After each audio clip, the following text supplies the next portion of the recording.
My brutally honest review of the Pixar Experience in Wembley, London was an immersive experience of rooms themed after Pixar movies. If you bought your tickets and you want to be surprised, I wouldn't recommend watching this video, as I do show pretty much everything there is to see. It starts off with a photo experience, and then you're taken into this room to watch a mini video. One thing I really want to mention, and I'm really grateful they did this, they made sure to cater to all types of disabilities, and I really appreciate that. I'm going to start off with, it's very crowded at the beginning, as you can see in this video. So what I'd recommend you do is wait around for a bit. Let everyone go through, and then you're in a bit of a less crowded area, and you can take your time with your pictures. Another pro is the team there are amazing. They're so friendly, and they're happy to take photos if you kindly ask, of course. So we start off with 2 scenes from Up, and then we end up in a scene from Monster Inc. And I love that they included the floating doors. Then what I personally was the most excited for was Toy Story, because it made me feel like a little petite person. I'm personally 5'9", so I'm really tall for a female, so this is exactly where I wanted to be. And I would say it's probably one of the most popular rooms, because it's quite an experience to see everything be so big. Toy Story had 2 rooms, and I'd definitely say the second room was much more popular because it had that big chair,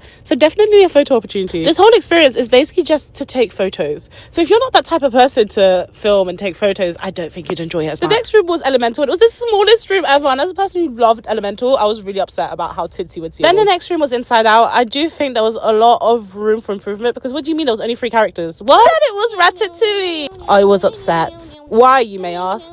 Where is Ratatouille, sir? His little fat friend was there, but no Ratatouille to be seen. And again, a really small room for such a big movie. Then the next 2 rooms was Coco, and they had like 2 big rooms. This experience is definitely much more of modern Pixar, in my opinion. So whilst it does have the old school classics, it has a lot more of the modern ones, which I personally haven't seen yet, like Coco and Luca. Then the room for Cars was so packed because everyone wanted their pictures. And then after Cars, there's the last room, which is Finding Nemo. Now I'm going to be really, really honest. I paid basically £30 per person, babe. I do think it's overpriced. I'm not gonna lie. But honestly, nothing could have prepared me for the prices of the gift shop. But we'll get there in a second. I want to talk about the fact that they missed out a lot of key movies, in my opinion, and they focused too much on more the modern movies. The movies I speak of is The Incredibles, WALL-E, and even Brave, which is a bit more of a modern Pixar. The only times I saw anything of these movies is at the gift shop. And then one inty room for Ratatouille.